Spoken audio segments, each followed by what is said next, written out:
Y'all can ride shotgun with me this morning. I'm going to take you to my doctor's appointment.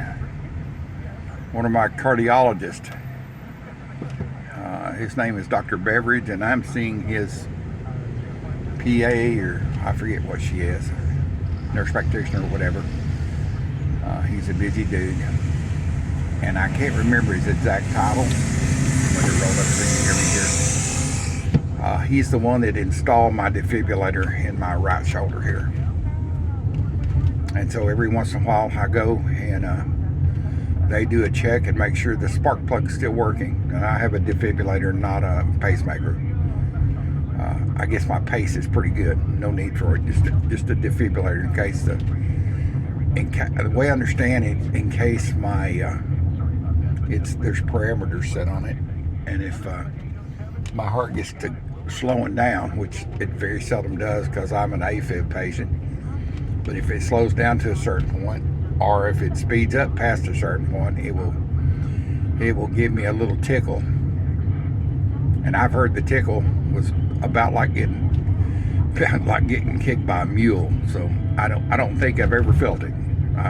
If I have, I didn't know it. So maybe I've been kicked by so many broncs and bulls and mules in my life, I just didn't even know it. But anyway, I thought I'd bring y'all along for the ride this morning. I'm gonna go into the cardiologist, make sure that they're okay with me videoing, and I think they should be. Nothing to hide, one of those kind of deals. Just they hooked me up to an EKG. They hooked me up to a monitor over the top of the.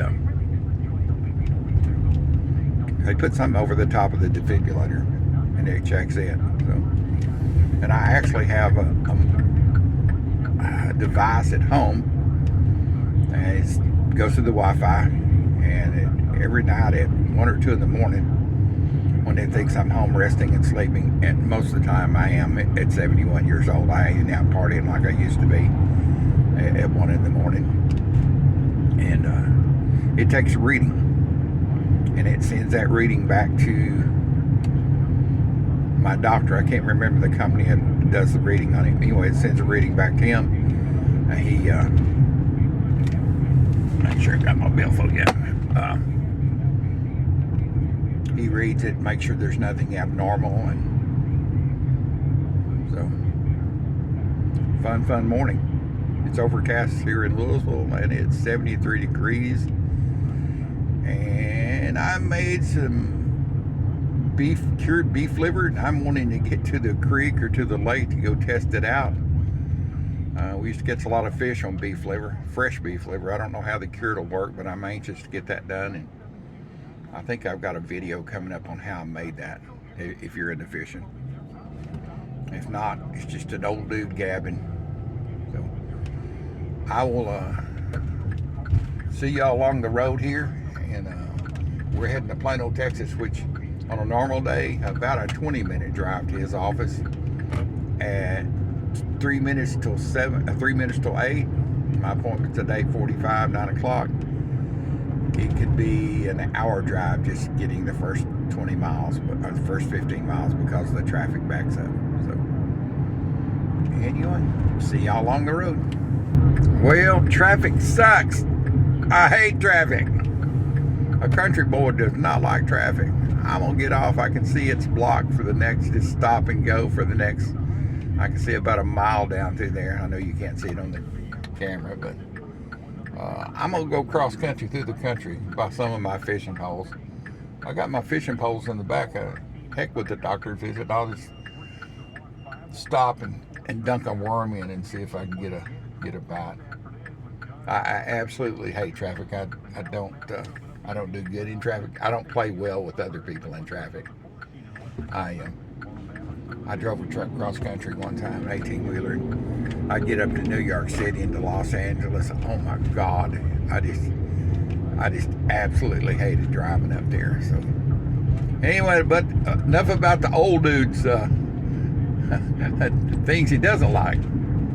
So now we're going to cut through the country. There's actually some of my fishing holes are over here. It's ones I can get to easy. Anyway, I will not stop and fish. I need to get this doctor's appointment out of the way. So, see y'all in a little bit. Westbound 635 at 75 Central got 2 right lanes taken away for a wreck. Get solid back to the tollway. Try Forest Lane or Royal Lane as your alternate routes. DFW's traffic station. The laws about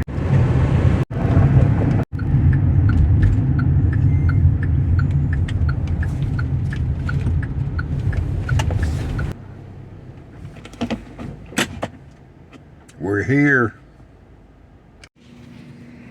All right, coming back in to check my device, which is implanted, it's hard to see, but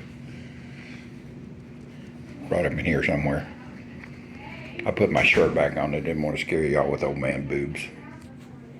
Tiffany is the one going to check my device. She's going to make sure that it's okay with the company that I videotape her. If not, I'll just take some still shots of when they put the monitor on me here. No videos of employees.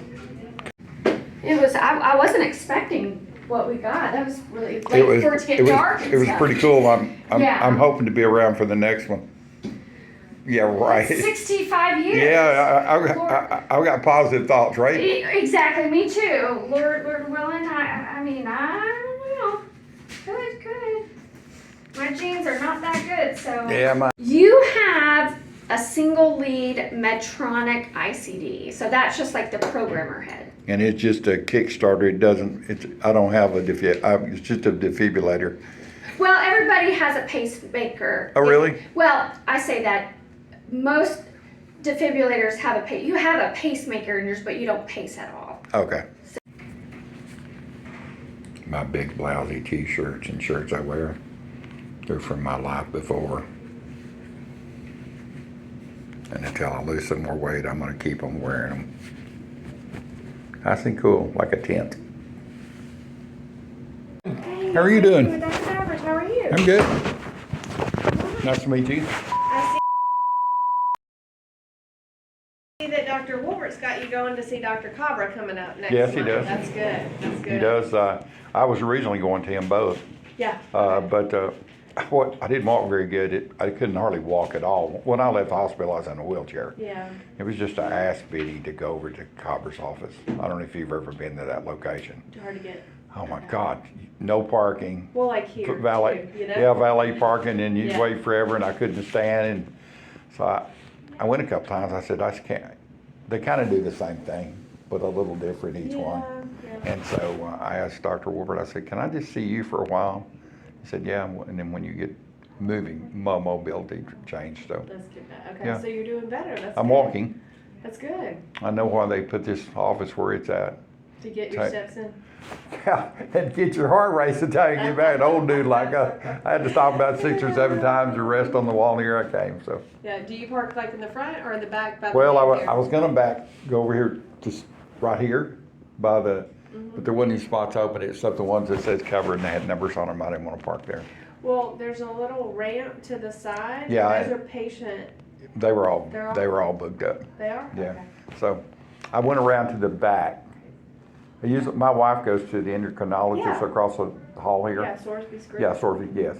And so I usually just drive up there, she didn't drive in that round thing where they deliver, drop her off. By the time you park out there, it's a long ways in, then you gotta come back here, so I went to the back side. Yeah. Well, we're gonna bring you back in 6 months, so That's okay. get your walking in so you can. Well, I'm telling you, when they sent me home from rehab, they sent me in a wheelchair. They fitted me for a wheelchair the rest of my life. Wow. And I've done everything in the world in my life to not walk. I've broken legs and bones and back, Yeah. and I thought, I'm just too young for that. I was 69, I'm 71. So I got home in a wheelchair and a walker. I could walk about 20 feet. I could make it to the bathroom, and it took 10 minutes.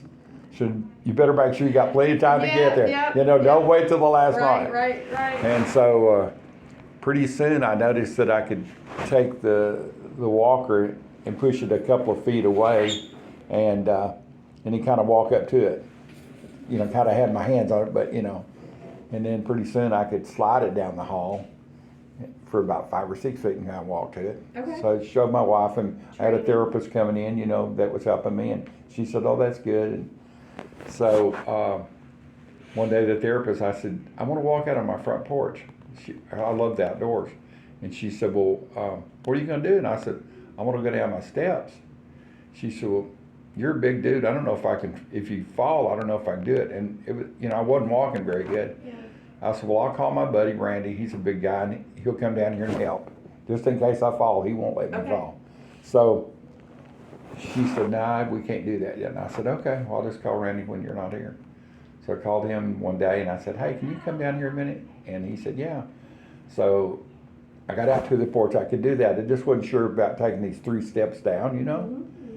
So I had my keys in my pocket, and my wife said, "Where are you getting the keys for?" And I said, "Well, I'm going to the car. I'm driving all my life. I started driving at 8 years old in a hayfield, you know. So I want to drive. I want to feel back some type of normal." So went down the stairs, no problem, inch, you know, with the walker, and got to the car, and I said, "I'll be back in a minute," and just left the walker, you know, like I knew what I was doing. Got in the car and headed out, and got 2 blocks away, and then went 3 blocks away, and then 4 blocks away, and I did have my phone with me, and I thought, maybe I need to get home. They're probably wondering, where in the hell are you at? So I got back to the house. They were standing outside like, "Where you been?" I did a donut in the middle of the street and backed in the driveway. I said, "I got this." Oh my gosh. Yeah, so I started walking, and Yeah. started walking with a cane. Good. And one day left my hospital bed and walked to the TV without my cane. Mm-hmm. Came back and sat down, and I told my wife, I said, "Did you see that?" And she said, because I had been trying a little bit of time. Oh, and I had my cane in my hand, but not to use it in the floor. Yeah. She said, "Yeah, you walked over to the TV." I said, "Yeah, it's like one of those things you can't see the forest for the trees." "I wasn't using my cane." She said, "Oh my God."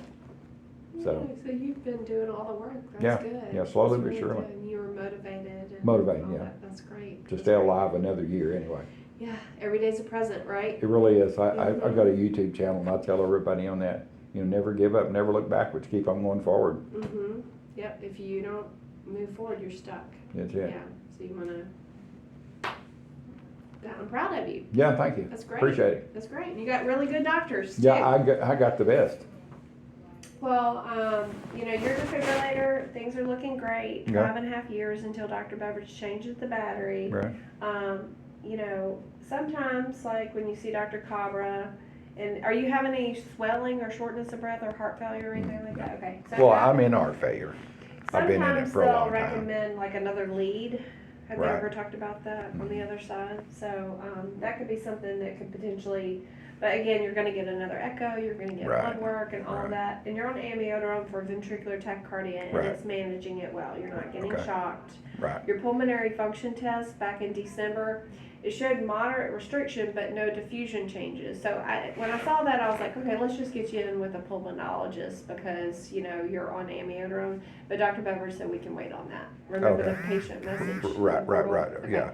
So you're not due till December for your next pulmonary Oh, function okay, test. cool. We do that once a year. That's Okay?